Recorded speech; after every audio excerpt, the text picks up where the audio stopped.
So this wide angle lens, I've noticed, especially with this phone, I mean I've got the iPhone 8 Plus, and because it's got the optical image stabilization, which allows for the lens to move as you move the phone slightly, you notice sometimes if you do a sharp movement like that or anything like that, you should be seeing in the corners a very slight vignetting. I won't crop this so that hopefully it'll show up and you'll be able to see it. I've noticed it on screen. I just need to have another good look at it in the actual footage and see how it comes out. So anyway, it's going to be not much of a vlog this week, guys. It's pretty grim outside. It hasn't been a great day. It's just been grey, rainy. It's still been trying to rain on and off now. I've not been out anywhere. It's literally just going to be chicken and chips. I'm going to put my chips in soon. I've already cooked them. Chicken's in the oven. I'm just going to lift it out and take the tin foil off for a bit now, actually. Cook my chips. I've had one granddaughter just left this morning, the youngest one, and then the next one up is turning up sometime this afternoon, this evening, whatever you want to call it. I mean, it's 5 o'clock now. I've just been too sort of busy or just getting over it all. Yeah, so I mean I was originally going to go out and do a dinner and stuff like that. I mean my butcher yesterday, I missed him. I can't remember why now, what was going on. He came and knocked on the door, and then the wife suddenly decided she wanted this list of bits and pieces getting, and as I went out he drove off. And I sort of went off after him, sort of knowing roughly what his route is, but I couldn't see his van anywhere. So yeah, I mean I've just got to cook from frozen chicken out today and just using that. So yeah, it's just oh yeah, I've got one bulb out up there. So yeah, it's just been that way really. It's just you know, going to be a quiet evening. I think the wife's snoring a little bit. I think she's gone off for a bit of a nap. I need to go and get her meds anyway, actually. And then I just need to pop out to the local shop, probably just get a bread loaf and I do need some bread for me breakfast tomorrow. And a bottle of milk, yeah. And that's it. That's all I actually need. So yeah, hopefully it'll all work out fine. Yeah, it's just, I don't know, I mean we've had obviously the snow all this last week and what have you. That it came in pretty hard. Wasn't so bad here, I was able to move about. There was only one day, I can't remember what day it was, I was coming back from work, or I think I'd been out after work or something, but I was coming back from Driffield anyway. And on the road in between, when I got to the top of the hill, it completely whited out. And there was a car so far in front of me and a van behind me. And you know what it's like, people tend to sort of like try and follow tail lights and that, which is not a good idea. And all of a sudden the car in front of me had wiped out, and he wasn't doing anything stupid or out like that. It was just one of those things. He lost traction, he wiped out, drifted across the road a bit. I just managed to miss his back end because he hit the grass and just bounced back a bit, and I just missed his back end, and then the van behind me just missed my back end. So it was a lucky one really. My car's still embarrassingly noisy. It's gotten worse actually. I need to do that. I wish I had somewhere flat and even so I could just stick it on some axle stands. I might be able to sort it out myself. I know my brakes won't do it. They're starting to get a bit rough, which I can do those myself. And its MOT's due in May, middle of May, so that'll be fun, because I think the clutch might be going on it as well. It's probably just the hydraulics, but the slave cylinder is inside the housing, so while you're in there you may as well stick an extra 60 quid's worth of parts in there while you're in there. But apparently it's a pig of a job and takes, I think the industry has it down as a standard 8-hour job, which at £35 an hour at a mechanic's ain't cheap. So and I haven't really just haven't got the space to do it anymore. I used to do it on my own cars, but nowadays it's pretty much impossible on the driveway that I've got, really. Anyway, I'm going to go get the wife's meds and yeah, sort out my chicken and my chips, guys.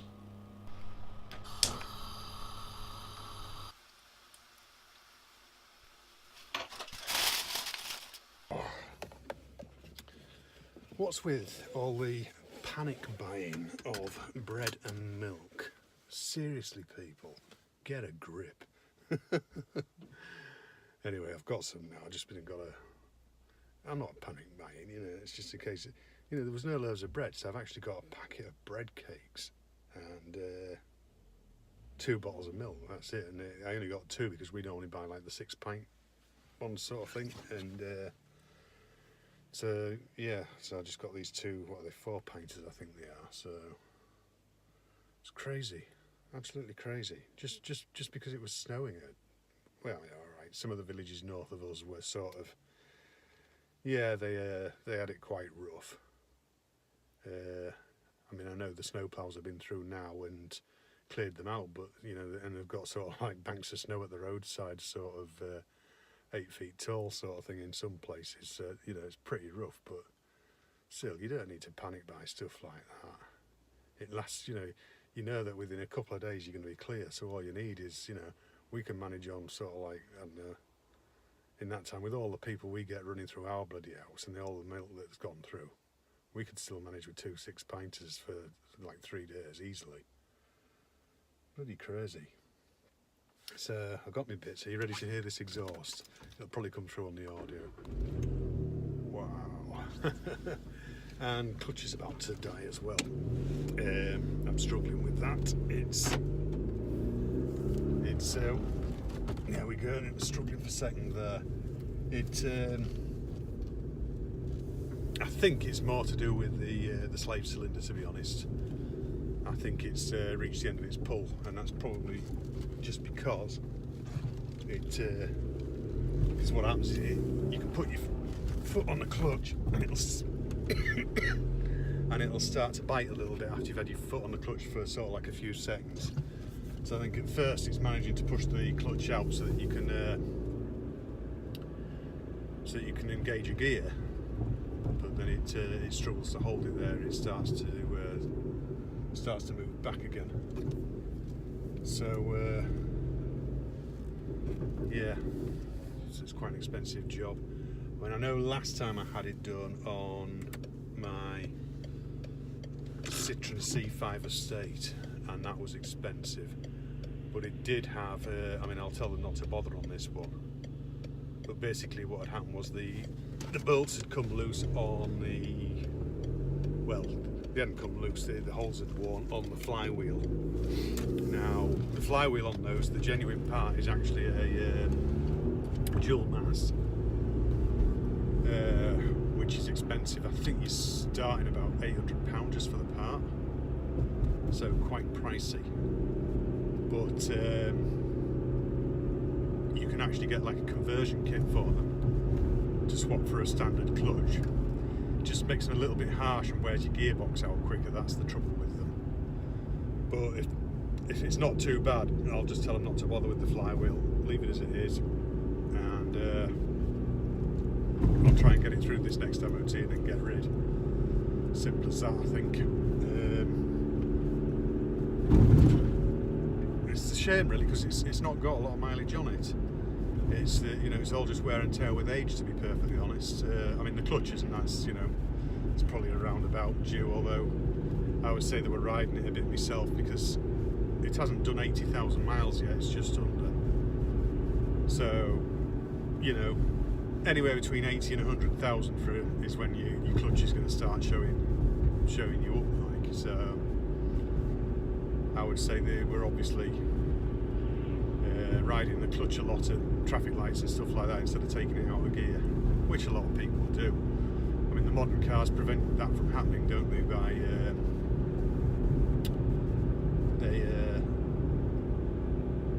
they automatically like stop the engine, don't they, and go into like an idle state, and then when the lights change again as you put your foot down on the accelerator. The engine automatically starts. Yeah, it's. But then you see that's another thing that can go wrong, basically, isn't it? It's. I'm just going to turn this inside light on because we're about to go dark. Hang on, come on, alright, there we go. That'll help. So, yeah, a bit foggy tonight. It's not too bad though. You can see far enough ahead. I've got sort of like, I've got a good at least half a mile of visibility here. But yeah, it's just been miserable weather really. It's strange. It's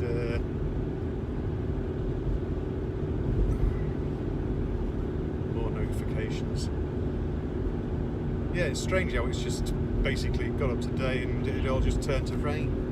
I mean, like many people, the condensate froze up on our boiler. I just pulled the pipe out of the bottom of the boiler and stood a bucket underneath and just left it like that until yesterday when it started to warm up a little bit. Yeah, it was about last night the temperature had warmed up and we weren't sub-zero anymore. I thought, well, I'll try it back in, and it's been working since, so obviously it's freed itself up now.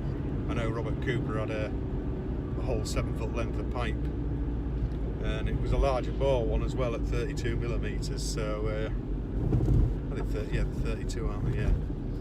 And it was just frozen solid, but we also know of somebody in this area who had a 40mm pipe frozen solid as well, right the way through. You know, you can pull them off and defrost them. You don't even have to pull them off if you've got time to stand there with a hairdryer and buckets of warm water. You know, you can soon get them freed up again. But yeah, a lot of plumbers will just be going around just whipping them off.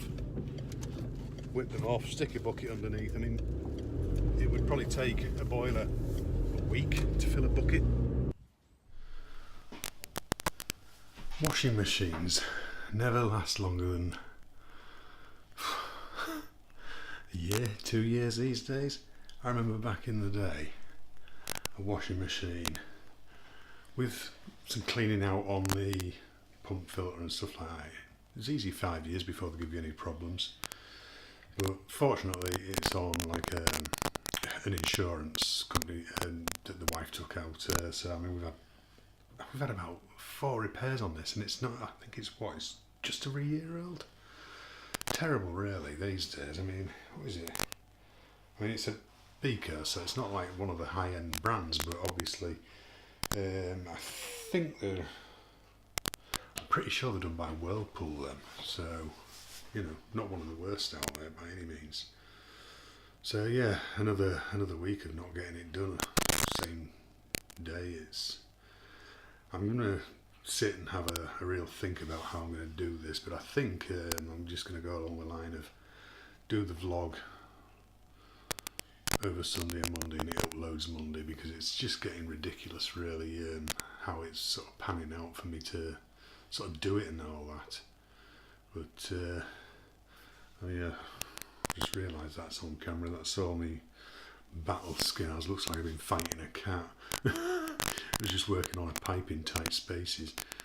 But yeah, it's just things get a bit crazy and what have you. It's like today I got home and I've had all the grandkids to take home, but you know, that was due to extenuating sort of circumstances. There's nothing could be done about that, really. But yeah, it's just been hectic more than anything else. Been with a plumber today in Beverley, and then tomorrow I'm back up on the job up in the village, Rudston. Hopefully get that finished off tomorrow. Well, I should do. There's no reason why I shouldn't have that finished tomorrow. Other than I've got to now lift the floor upstairs because the builder wanted to get the ceiling boarded and plastered before he did his walls. And obviously I've got a radiator to put on the wall, and then it needs connecting up to the heating system. So, but anyway, But it'll all get done. The rest of it's all done now, so I should have that finished tomorrow. And I've got another job of my own on Friday, and then just see how it goes the rest of the week. I don't know if I'm going to be working with this plumber again or not this week. I might be, I'm not sure. So, but yeah, it's the car is absolutely banged now. It's I mean, I can get the parts. You see what it is, the bit on the exhaust, it's the flexi joint, and that is actually part of the catalytic converter, would you believe, which of course makes it a very expensive part. However, I found a firm does do a repair kit for it, which is where you basically you cut that section off the catalytic converter and fit a section in. Basically, you know, you get it as a kit with some clamps and what have you, and you doctor it in basically. I think you get a free tube of exhaust paste with it as well for, I can't remember how much it was now, but it's a damn sight cheaper than a new catalytic converter. It needs a bracket welding on the rear end for the rear of the exhaust, and then the clutch is absolutely shot. Looking online, I can pick up the parts for the clutch for about £65, I think, including VAT, something like that. So not too expensive, but then of course it's the labour of fitting it. You know, I just haven't got the means to do it. So I'm going to have to go to a garage and get that looked at. I'll do the brakes myself. If I can get some where to do it, I might even do the exhaust myself, because that's not really going to be a difficult job. You know, it's just a case of stick a grinder through what's already existing, rip off the broken bit and put a new bit and put the new piece in. The worst part you normally have is undoing rusted nuts, because obviously with constant heat and wet, they do rust up and rot. But yeah, it's been an okay day. I mean, most of today I just spent putting up an outside stack, you know, waste stack, open vent pipe, and a few bits on the inside. That's about it really. But yeah, I would have liked to have gotten done more, but the plumber cleared off and didn't tell us where he was going and left us with no parts. So that was why I went outside and did the vent stack instead. I just thought we may as well go and get something done. And if we get that done, at least then, like, you know, when they go back tomorrow, if it rains or snows, because I think it's threatening something like that, then, you know, they'll be inside anyway. But, it's been an okay day actually. When I was outside doing that, there was some sun shining through and it was actually quite warm. Well, I was only in my t-shirt and trousers anyway, so can't have been that bad. But yeah, so yeah, but it's just all up in the air with my car more than anything else. You know what it's like. I mean, if you're self-employed, what do? You know, you need a vehicle to get to work, but you know, because if you don't go to work, you don't get money, and if you don't get money, you can't pay for the car to be repaired. So it just means somewhere along the line, I'm going to have to book it in. What I need to do really is get them to have a look, decide which parts are the need and what they can do, and then book it in for a particular day and take that day off and get it done. You know, I can't do it any other way. I can't afford to sort of lose the money, really. That's the thing. What's that? Someone's been messing around with the crisp boxes. So, yeah, I mean, I've had my tea finally. I just thought I'd get this finished off and, yeah, just sort of explain why I wasn't there. Yeah, what else was there? There was something else I was going to say. Can't remember what it was. And I've had a firm on wanting me to review it's like a premium leather case for phones. They look really nice actually from what I can see. I'm not sure how much they are or anything, but yeah, they look pretty nice. They are sort of like a premium leather and they come in several colours sort of thing, so I'll probably email them back and pick a case design and colour sort of thing, but they're like a wallet case, which I'm not a huge lover of wallet cases because of the extra. I think it's the whole having to open it to read it. That's the thing that puts me off more than anything else. So I end up taking them out of the case more often than anything else. And that, of course, when you're working in heavy environments, you know, that's when you end up with damage, especially now that I've got the 8 Plus, which has a glass back as well as a glass front, you know. So I'll probably end up not using it and sticking with the rubber case that I use. Although I'm now taking it off so I can put this wide angle lens on. Crazy stuff, dear me. But yeah, I'm still not happy with this audio. I've been listening back and I'm still getting some clicks. So the only thing I think it must be is the lightning adapter from Apple. I think I'm going to have to look around and see if I can get a better quality one, because this mic performs well when it's on my camera. The only thing I've never tried it on, of course, like this with the TRRS cable. I've never tried it on a phone that's actually got a microphone port, which I suppose, I'm just trying to think if I've got one that I can try it with. Yeah, I've got an Android phone, haven't I? Yeah, I can maybe try it in that and see how it goes. I might do that next week's vlog or something like that. I'll give it a try and see if the audio stops crackling and what have you. In which case, then I'll know what's wrong, whether it's the lead that I've just bought or whether it's the Apple adapter. So I'll have to look into that. But anyway, guys, sorry about the whole messing around with the way the vlog's running and what have you at the minute. I think it's going to become a permanent solution, is that I do the vlog on the Sunday, get the majority of my edit done on the Sunday night and what have you before I go to bed, and then Monday I'll finish it off, whether I come back on the Monday like I am doing now to sort of talk to the camera some more, or whether I get it all done on the Sunday, then I'll just make sure that it's done and uploaded on the Monday. I think that's going to be the best way to do it. But anyway, if you've got any thoughts on the matter, leave them down below. I'm always interested. I'm always all ears. So yeah, I'm going to leave it there, guys. So do take care of yourselves, and I'll see you next time. Cheers, guys. See ya.